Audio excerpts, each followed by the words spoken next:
brake lights up ahead.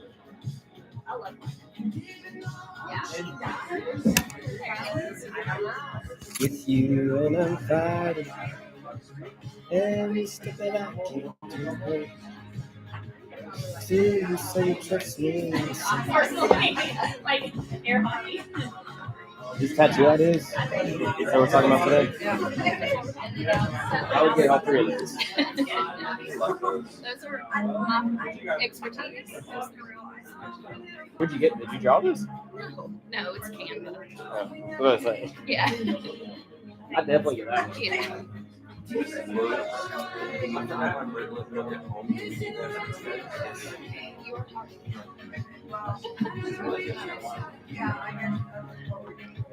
Today we got Miss Williams with us. Yeah. That's what I will be referred to. Yes. Well,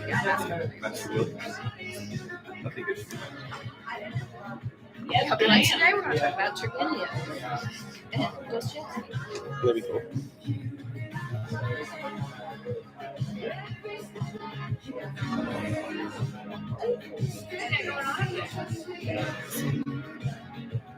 And then the world's lost.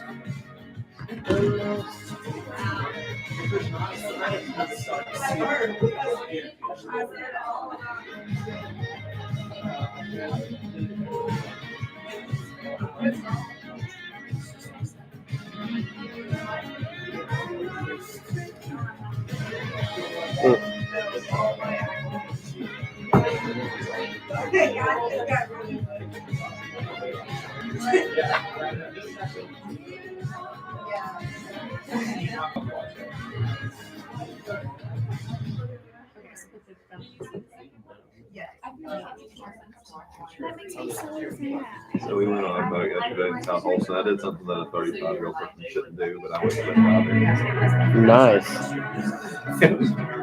How'd it feel? That's currently the location of my Apple Watch. It popped off.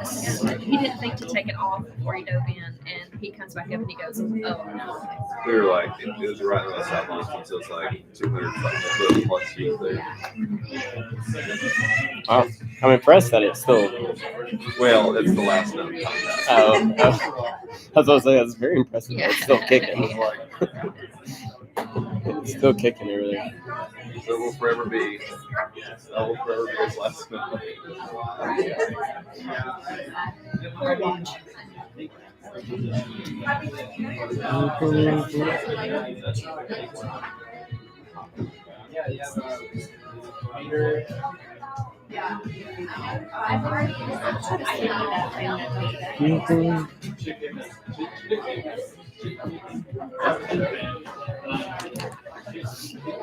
Heroes of heart.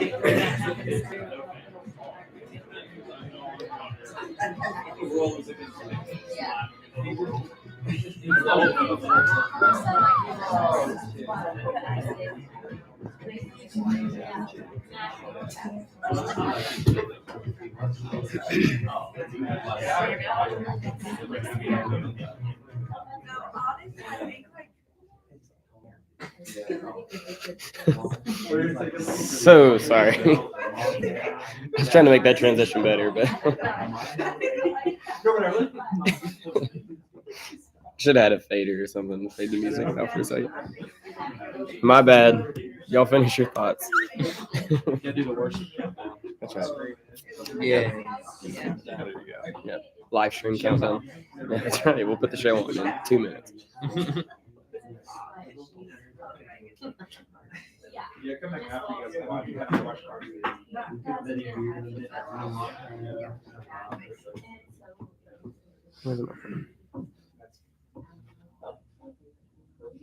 What's up, everybody? Welcome. Happy Sunday morning. I'm going to read something to you guys to start out. I've been hooked on this guy named Richard Holloway. You guys have heard me read from him the last handful of weeks. This is his memoir, and he's talking about whenever he was a priest. He's a priest in the Episcopal Church for a while. And the church he's a priest at is called Old St. Paul's. So that's what he talks about in this. But how he describes Old St. Paul's meant a lot to me personally because it feels like honest for me, but also it feels like a hope for what Mosaic is and can be in the future. It's how I wanted to read this because I hope it is now what Mosaic is, but it's also one of those things I feel like we can keep pursuing and keep chasing. So I'm gonna read this, and obviously he's talking about his story in Old St. Paul's, but try to make the jump to where we are. This is what he says. He calls it having a presence at once given and denied. So he's talking about with the church. A presence at once given and denied are words that could be applied to the chapel in Old St. Paul's. That's why the church speaks to unbelievers with as much power as it does to believers. Indeed, the unbelieving part of me suspects that it speaks more eloquently of doubt than of faith because of the store of sorrow and longing it distills. The hope of religion can be neither proved nor extinguished. We cannot know whether in this life. Sorry, I'm having a lot of trouble reading. Let me just start that sentence over. The hope of religion can neither be proved nor extinguished, and we cannot know whether there is another life in which the matter will be finally resolved. This is why there's so much noise on both sides of the debate about religion. Noise being the thickest overcoat available to cover us against the chill of uncertainty. Incredible. This is why there's so much noise on both sides of the debate about religion. Noise being the thickest overcoat available to cover us against the chill of uncertainty. Old St. Paul's allowed itself to be both a stage for the ritual proclamation of belief and, usually when it is empty, a place where we can bring our questions, neither expecting nor wanting them to be answered. Living with the unanswerable question is the key to our humanity. Living with the sense of a presence at once given and denied is the genius of what was Old St. Paul's. It's not the presence that the presence is sometimes experienced and sometimes withdrawn. It is both at the same time, like a piece of music that consoles and makes us grieve in equal measure. And he keeps talking about a little bit more of that. But the whole chapter, he's talking about what that church meant to him personally as a place that did both and. A place that gave space for the doubt and encouraged the belief. And it's a presence at once given and denied. And it's not either or sometimes, it's both. How do you do both well? That's the question. That's the question mark for the church now and present, but also for the future is how do you do both well? And I hope and I pray that that's our goal. So however you're walking into this place today, I've heard one pastor say before, it's like the story of the shepherd losing the sheep that John talked about a couple weeks ago, or the sheep that wanders off. The good shepherd goes and finds the sheep. You feel like the one that's been found. You're overjoyed and excited and full of belief. Then there's seasons of life where you feel like the 99 that's been left. It's like both are included in that story. So however you're walking into the table, full of the doubts or full of the faith, full of the being found or full of feeling lost. Often in this book, Richard Holloway calls God the great absence. Capital G, capital A. I think it's really poetic and beautiful.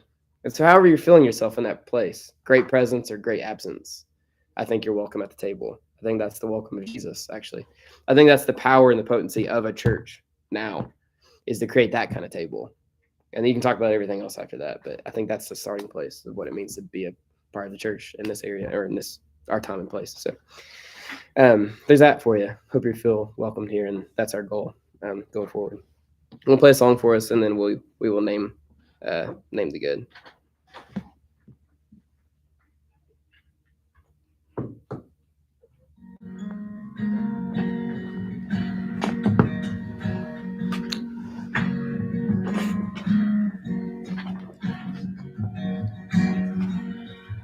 No sweeter than the honeycomb, richer than wine, better than the finest things that we can taste this life. You are my desire's king, your love is all I'll ever need.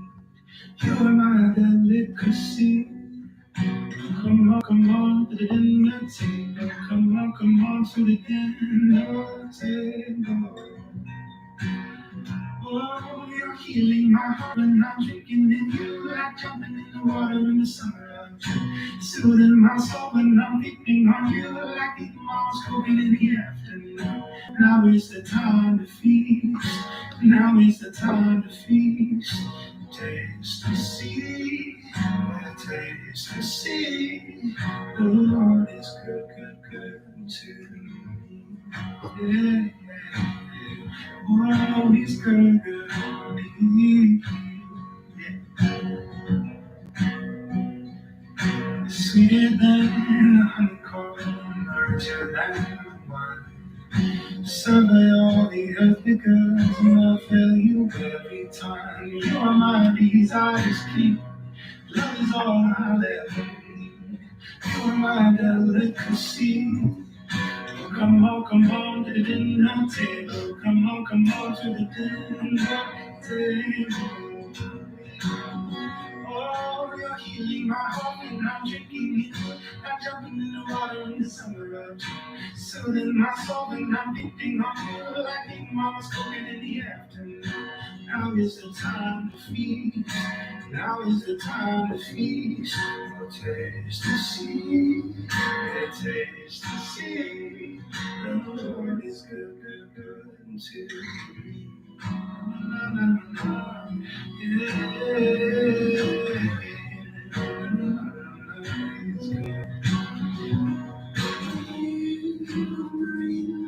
Satisfaction. I'm mental happy. Satisfaction. Mental happy, wellspring of life. Oh, I'm here to die. You're healing my heart and I'm drinking in you like jumping in the water in the summer of June. Soothing my soul and I'm dipping on you like it was going in the afternoon.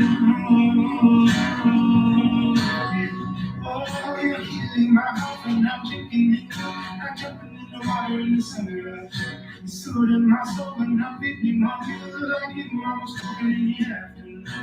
Now is the time to feast. Now is the time to feast. Taste and see. Taste and see. The Lord is good, good, good to me. Oh, he's good to me.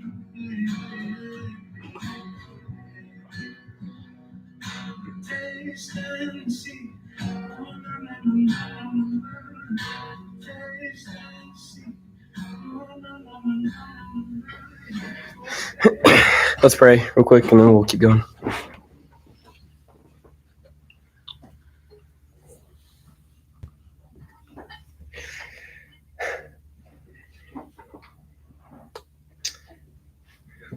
God, we come just as we are, not as we should be, because none of us is as we should be. And I pray that Mosaic is that kind of space, and we're that kind of space. Have a wide open welcome. And today, God, I pray that we truly and fully see each other and hear each other. And in that manner, I pray we see you and hear you. We pray these things in your name. Amen. Everybody, name the good, that which you've seen and tasted and experienced that's good and you want to share with the table.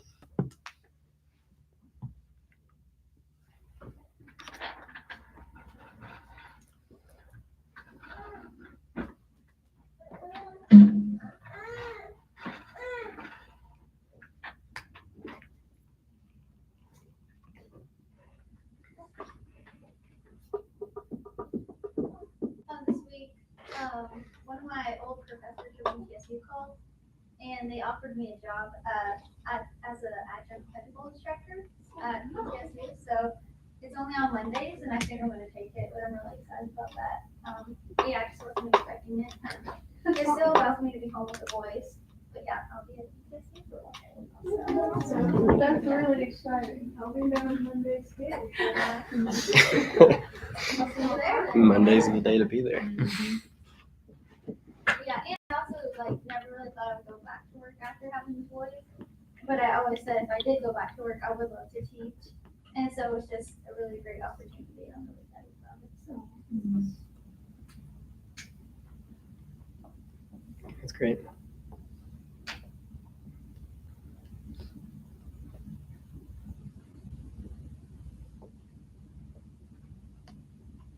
We went out on the lake yesterday with our friends and out on Holston, this little island, like you can jump off into the water off this little cliff.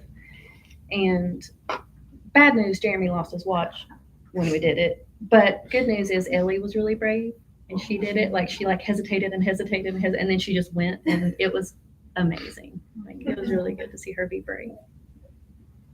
We're all gonna go find the watch after this. Yeah. Yeah, good luck.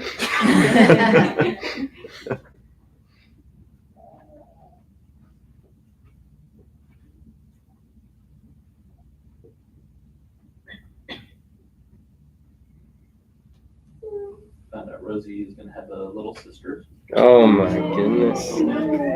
just as we planned. Just as we Just planned. as I forgot. So, That's cool. Did you like both know it too? Like, were you both thinking? I've always known. Yeah. Kevin is convinced that we will win every I thought it was girl this time. Oh, But we found out because we could have picked up an envelope from our doctor's office, but they were closed early, so we didn't get to. So I had logged into like the lab portal that did it. It was the dumbest thing because they used AI chat to like walk you through. So they're I'm like, gonna wait for because it's digital so it's assistant to it's tell the us. genetic results and the gender. So they're like, would you like to see if you are low risk or high risk for the genetic? So you're like, you have to click yes, and then it's like, are you ready to see if it is male or female? So you're like chatting back and forth, and then it like reveals it to you. It was ridiculous. Welcome to the future. 2024. How we're coming out. Do you want to know if you're having a human baby or? Yeah.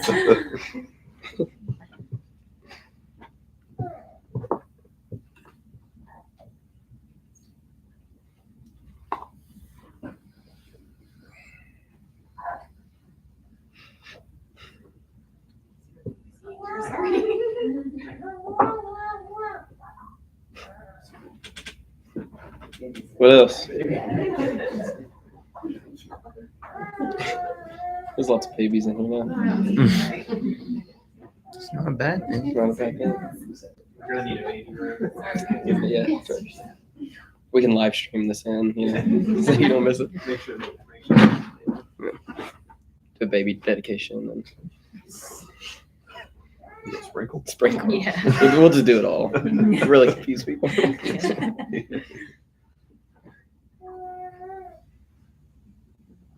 I got some good like medical news on Friday, which was nice. Like it was hilarious because John went to the appointment with me, which I was like, this is stupid. Like, first of all, they're not gonna tell me anything I don't know. And like I was so bitter going into this appointment. I was like, this is pointless. Why are we doing this?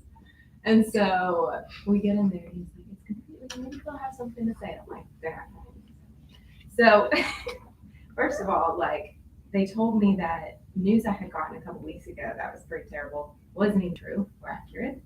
And then they told me that like I'm cleared to run again, and I like just a ton of like really great things that I wasn't expecting and had just gone into with just like this horrible attitude.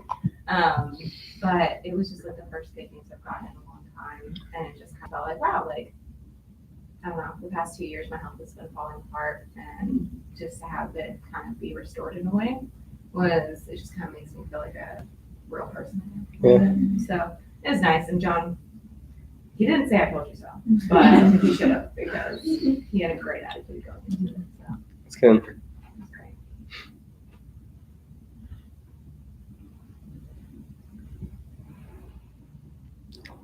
Me and my grandpa have always loved Halloween, and we were on a vacation trip, kind of just going everywhere, and we went to Spirit Halloween, which is technically the world's best Halloween store. But point is, It's a side point.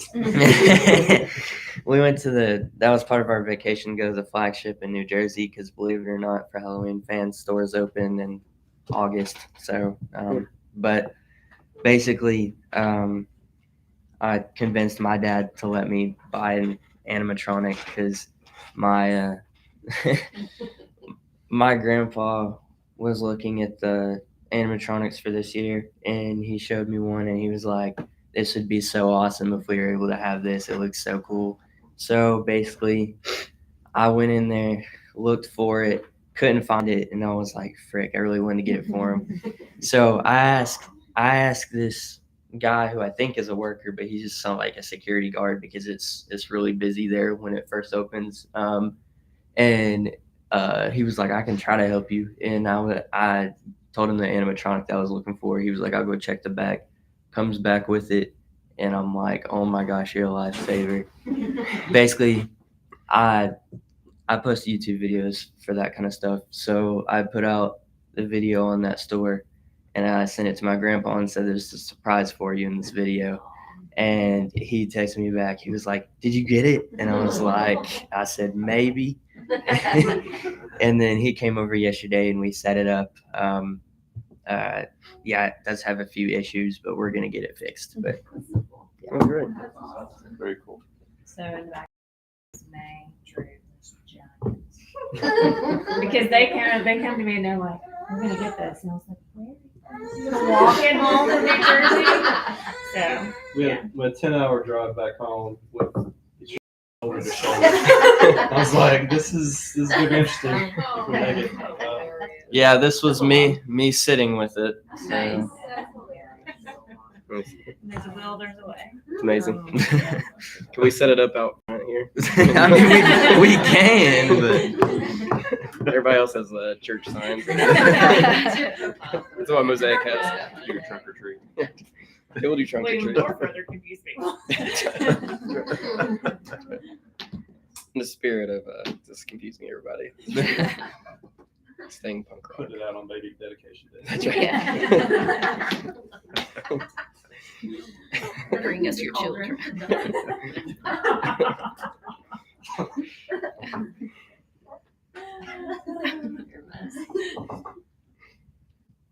What else?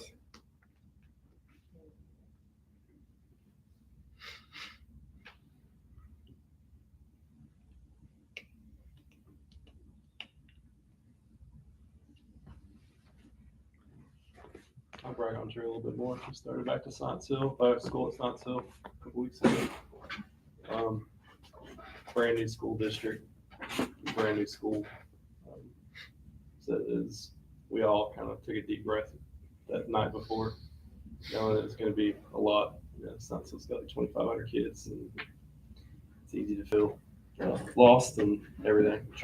He's done amazing. And I literally got lost though. Like, Yeah. Like a lot. No, not just like lost normally. I accidentally skipped the whole entire class lost. So Maybe. yeah. he may have gotten locked out of school.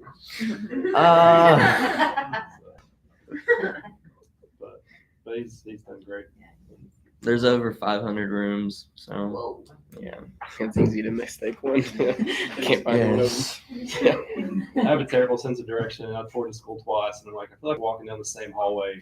It all looks the same. They are designed. If there was no signage, you would be in there for days. It'd be like an escape room, basically. Yeah. We are super thankful. From where we were last year, it's night and day. We were able to take our trip and look at the kids in school. And I'm very grateful.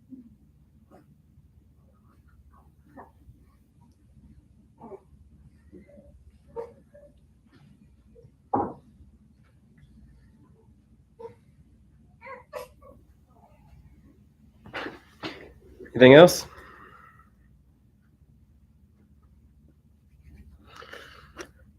All right. We're continuing on. Something to say today with Miss Williams. Miss Williams. So, if you're curious, these are the next 3 tattoos. Yes, that's what this is about. Gathered Don't here. tempt me, but I would. Just kidding. But Oh, you Okay. gonna sit there? You gonna sit on the stool? I'm gonna sit on the stool. Man, when was this on the stool? I'll sit. This is.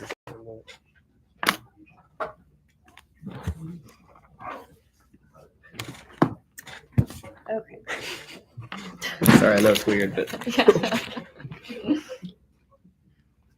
Okay, so this lesson about something to say, I was trying to think it over. What do I know enough about to talk about? And so I was like, oh, I could talk about books because I love books, or I could talk about gardening because I love flowers. And I could talk about travel. I could talk about travel all the time. And these are all fun things to talk about. But what I'm actually an expert in is spite. And anger and frustration and unforgiveness. These are all wonderful things that I feel very good to talk about myself.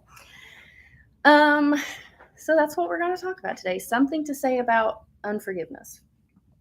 So anger it comes very easy for me.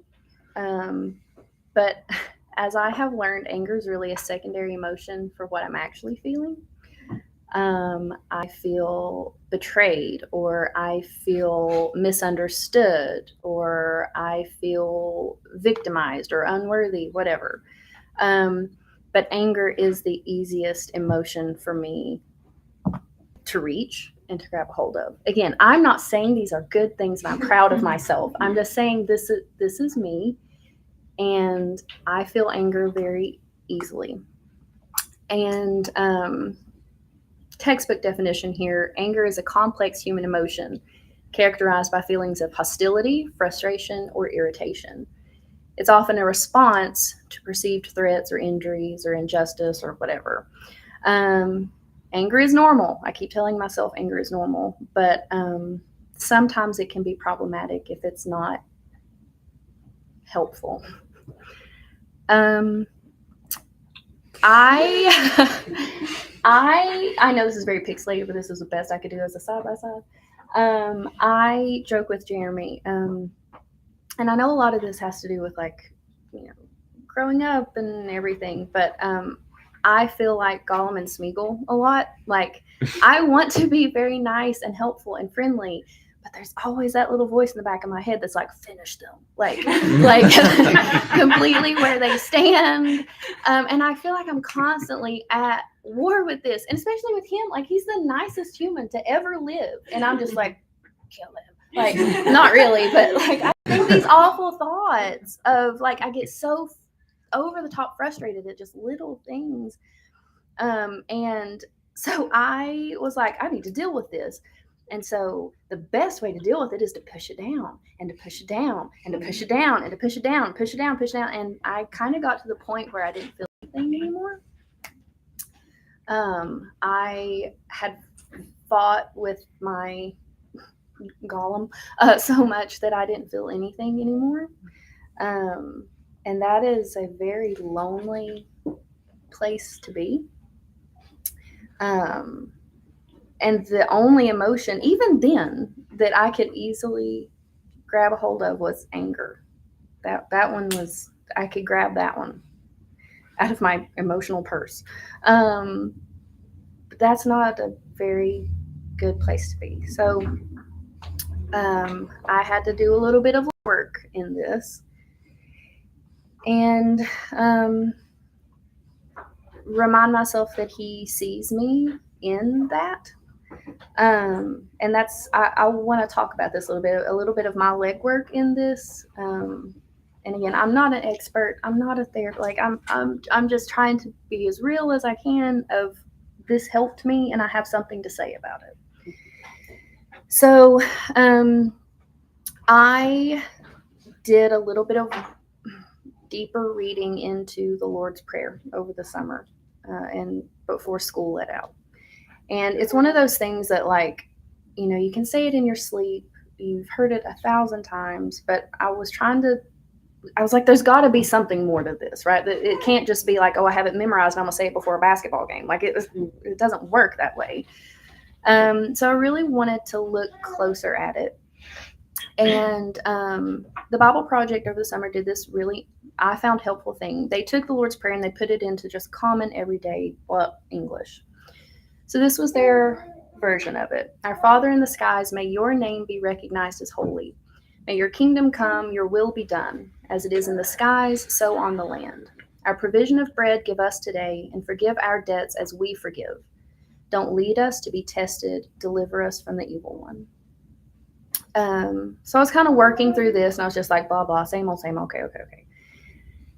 But then I started looking at it structurally, like, because that's what I do at my job. I look at literature and I look at the structure and author's purpose and all of this. So I found it helpful to look at the Lord's Prayer kind of like on two different pages.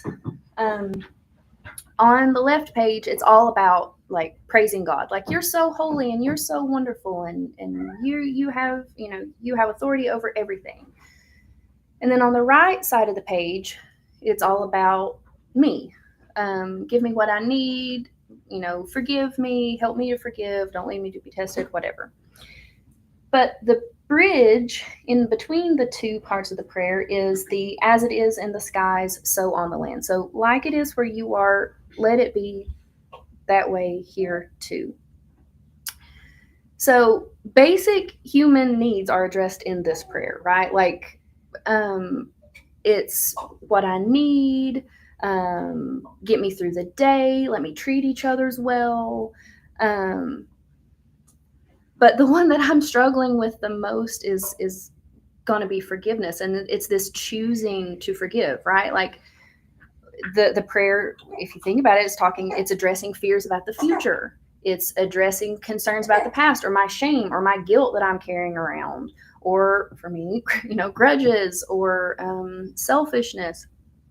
So this is my life verse here. I can do all things through spite, which strengthens me. Again, these are not things that I'm proud of, but they're things that I recognize in myself. And so my legwork here in the Lord's Prayer is struggling with this, right? Like Jeremy talked about a couple weeks ago, like fear doesn't really come naturally to me. I'm like, vibes, whatever. But this idea of unforgiveness, I hate about myself. And I can't understand why forgiveness comes so easily to him, or saying I'm sorry comes so easy for him. And I felt like, something in me is broken, and I want to figure this out and be better about this.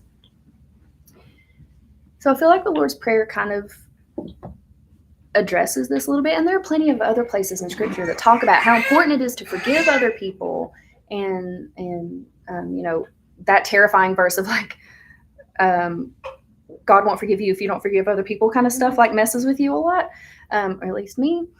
So I want to kind of talk about the different steps of forgiveness, or why we struggle with unforgiveness. So the first one is empathy versus experience. I feel like I'm a good friend. Like if someone is hurting, I'll be like, oh, I'm so sorry that's happening to you. Oh, my heart goes out to you. I can't believe that happened to you. But God forbid it happens to me. Like, will not happen. So when I'm the one that gets hurt, or, if you're in this with me, maybe I'm by myself, I don't know. But when we're the ones hurt, emotions like anger, resentment, whatever, can kind of cloud our judgment. It's a lot easier for me to love on and take care of other people, but it better not happen to me. So that's one reason, like, I guess psychologically speaking, why unforgiveness is easy. Another one is fear of vulnerability. If I think about it, I think this is me. Forgiveness can feel a lot like surrendering power or admitting weakness. letting go of control of the situation, believing that we have control over the situation to begin with. But this idea of vulnerability, I find to be a little bit terrifying, wrong, right? I can't let this go, or else you could use it against me or whatever. It's vulnerability. Another one is protecting ourselves. If I forgive that person, I'm excusing what they did. And if I excuse it, what if they hang it over my head, right? So the best way to do it is not forgive them, stay away from them, have nothing to do with them, keep myself away from being hurt again. That's another one. Fourth one, justice versus forgiveness. A lot of times we equate forgiveness with justice.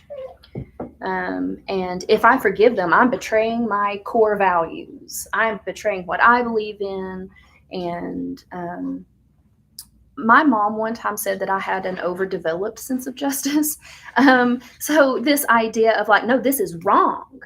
And I am standing on this. This is wrong. And if I forgive this, then that goes against everything that I stand for. But I don't really think I think Jesus knew that about us, that we have certain things that as like protection or defense mechanisms, whatever they are, but when we use those things, we dehumanize the other person. Like we don't see their messiness by holding on to that idea of justice, because a lot of times it's not even real. Like if I'm like, I told you already to do that, right? Like that is the heel. Like I set that standard and you didn't follow through. That's on you. Like if I forgive that, then why did I even bother saying that in the first place? Like forgiveness itself is weird. So when I was going through the Lord's Prayer and I got to that line about, forgive me as I forgive other people. I was like, okay, well, what even is forgiveness? Right? Oh, I forgive you. Like, what does that even mean? Forgiveness is weird. I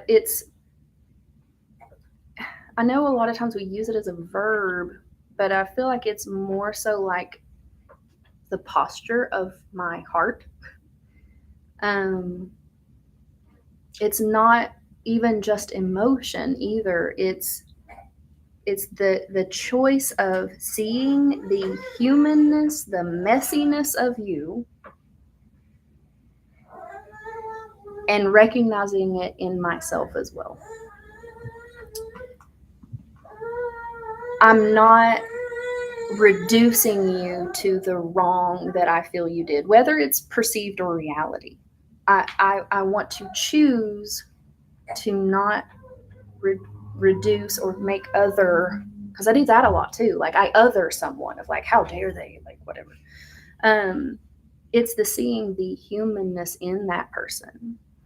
So traditionally in the Lord's Prayer, Christians would say it over and over and over and over, like through the day.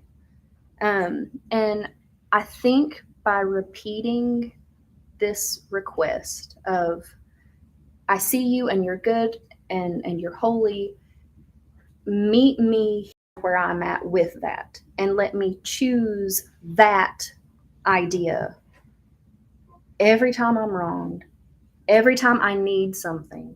Like help me choose, help me choose, help me choose. And I think by looking at the Lord's Prayer in this way, it's really helped me appreciate it a lot more, because even when I look at the different times Jesus prayed, there's elements of this prayer in the other prayers Jesus says. Like even when he was in the garden and he's praying, like he's saying like your will, right? Like, but that's the humanness of Jesus in that moment. He's like, it's a choosing in the moment to choose the good, to choose the left side of the page, right? To recognize the holiness and the goodness of God in these messy moments of being a human.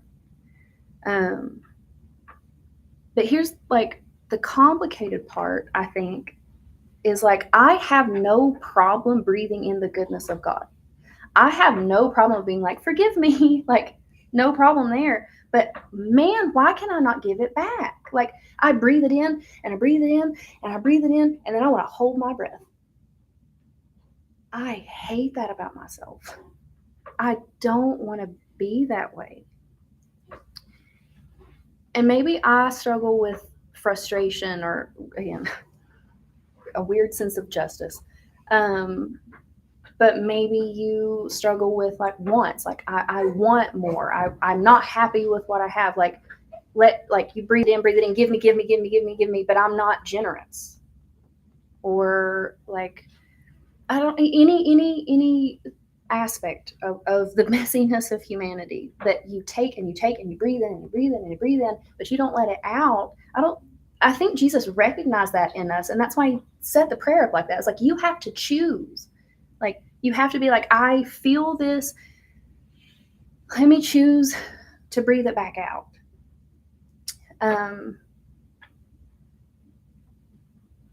Yeah, I think that's the prayer. Like, show me how, but help me do it. Like, don't just let me see it on the surface. Like, I want to actually breathe out forgiveness too, instead of just breathing it in all the time. So I kind of want that for myself. That's been my legwork over the summer. Forgiveness does not come easy for me.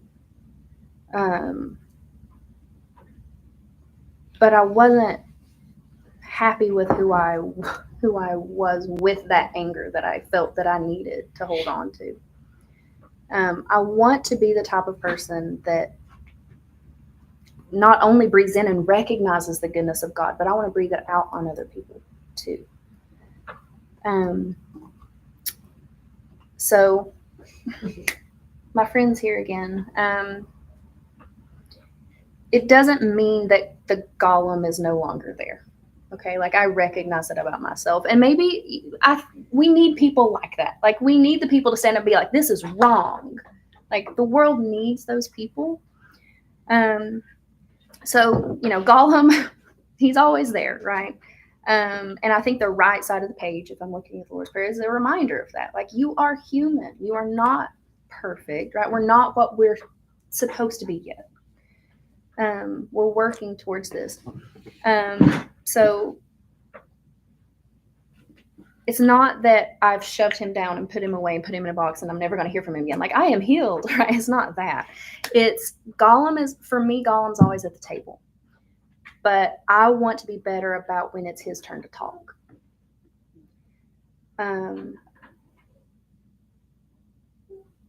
Dumbledore, our wonderful Dumbledore, he once said it's our choices that show us what we truly are far more than our abilities. I think that's a really powerful, powerful thing to put in our heart. It's the choices every day of seeing the humanity, seeing the humanness in the person next to me, and being like, I'm going to breathe it back out.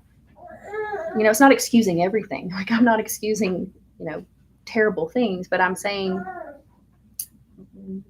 don't be the person that breathes in the goodness of God and the forgiveness of God and not breathe it out. You can't just keep holding your breath. Like you'll die. So if this will work, I think it will work. It may not. But I've been trying to say the Lord's Prayer several times throughout my day just to put my heart in the right posture and remind me of this lesson that I'm trying to learn so desperately. So they put it to music. My memory works better putting things to music. And so if this works, great. If not, look it up. It's awesome. Maybe I could probably unplug it and play it on my computer. We'll see. Fingers crossed. Oh, there you go. Our Father in the sky, may your name be recognized as holy. May your kingdom come, your will be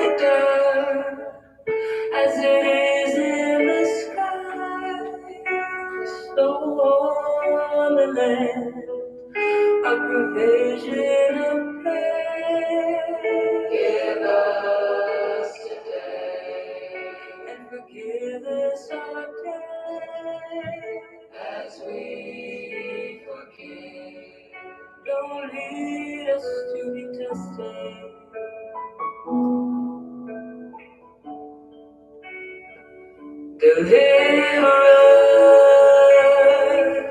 from the evil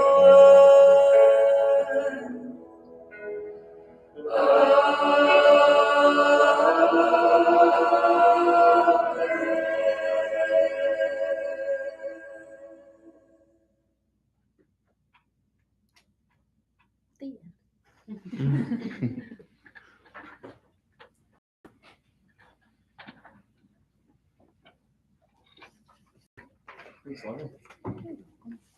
Next week we're doing what? Brit Lit with you? Is that right? Yes. Yep. Come next week for an English class. All right. I think we're concluding our something to say last handful of weeks. And I thought it's been a whole lot of fun to do that.